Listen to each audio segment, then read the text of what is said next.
tracking here in the studio today. Coronavirus every place else in the world, so what better place to be? Also, you've probably seen it, but I just got these new signature sticks today. It says model number 2.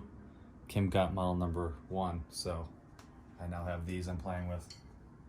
You can buy them or ask me for some. I want to go over the snare drum selection that I'm using in the studio today, working on Josh Ketchmark's album. This is a 1960s, mid-60s Ludwig Superphonic. This is a chrome over brass shell. Got the Keystone badge. And how is it set up? Why am I using it? Josh referenced Ryan Adams' Gold album and Tom Petty's Wildflower albums, and I went through and listened to what the drummers were using on those, and kind of this is the best fit of everything.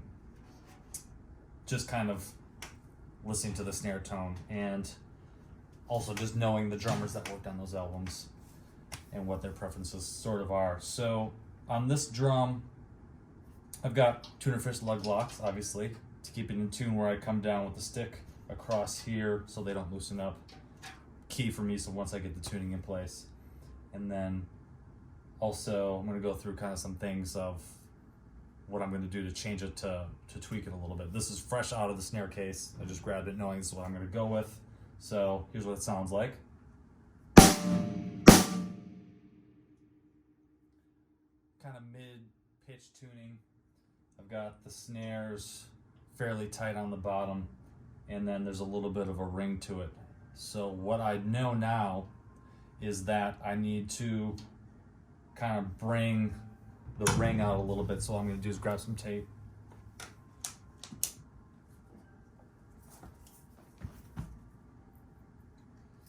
Peel off some black gaff tape. I get asked why do you use gaff tape versus moon gels or Ritchie rings, etc. Mainly the answer is because I can manipulate this more so, and I'm going to show you exactly what I mean in that. So again, this is what it sounds like. Pretty much wide open. I've got a little bit of tape on there just because it was on already. Put that in the corner, up top, just because it's out of the way.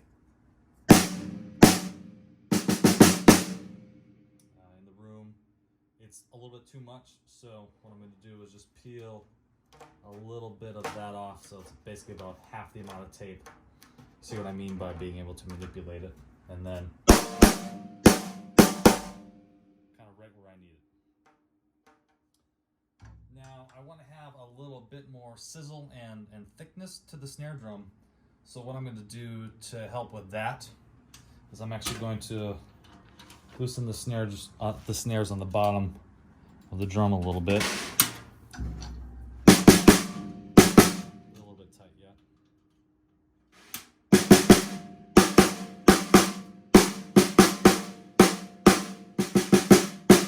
So now the bottom snare mic is going to pick that up. Just adds a thickness and a fullness to the drum, and also helps with the feel of it. It's not as choked and tight when I'm playing it, so I can lay into it a little bit more for this song. Personal preference. And that's how we're going to get our snare drum sound for this song. Now a little bit here, I'm going to just play through the song so you can hear it a little bit in context with the full kit, and we'll see what you think.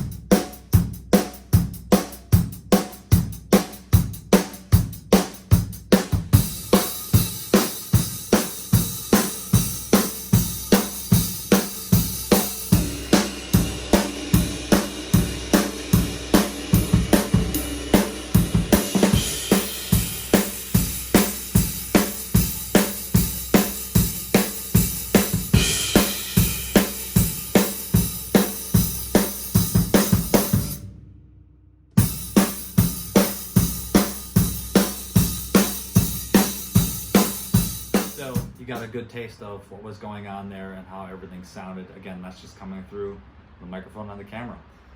So let me know your thoughts. A couple things to point out if you want to watch it again is the dynamic control of the hi-hat, especially opening and closing it, just slight lifts of my left foot. I'm keeping my heel down and just lifting my toes up to control the space between the hi-hats. So a little bit goes a long way, especially when recording. Hi-hats tend to get out of control, so you just need a little bit open to make it sound a lot more, apparent in the mix, so to speak. And you'll also notice very minimal fills and a lot of parts where I'm changing between open hi-hat, closed hi-hat, and ride cymbal without even any crashes, identifying it. The music itself is already sort of doing that. Maybe an ode to Matt Chamberlain from One Headlight with Wallflowers. I don't know. What do you think? Thanks.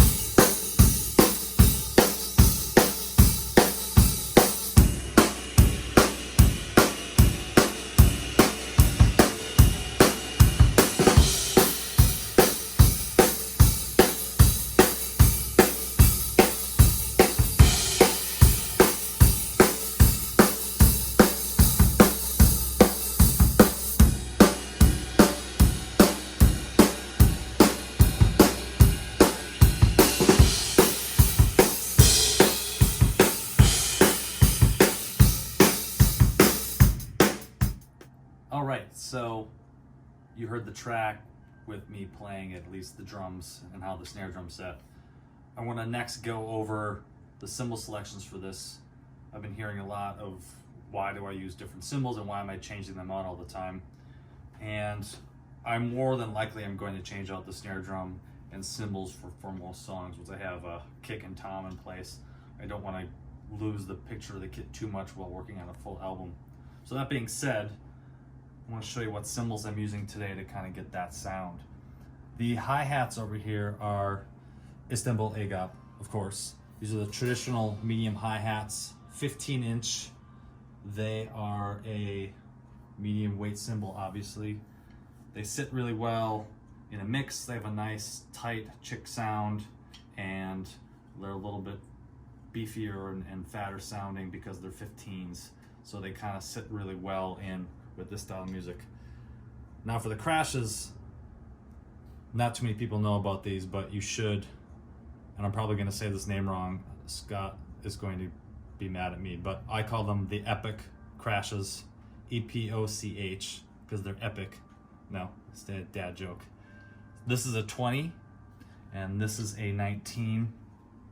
I always like bigger crashes, and then these work for this perfectly. And you notice while I was playing, they are musical.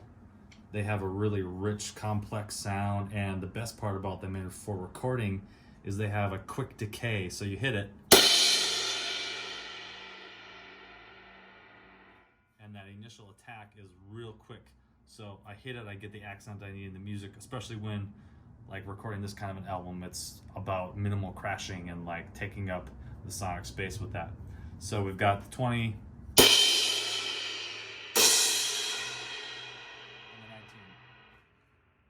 the other main cymbal that I use most of the time, my good friend, and he's one of my main mentors, is Joey Werniker. This is his 24-inch signature ride, also made by Cymbal AGOP, and it's one of the best all-around rides ever made. It's got a great body, great stick definition, it's kind of soft yet defined, nice bell on it. So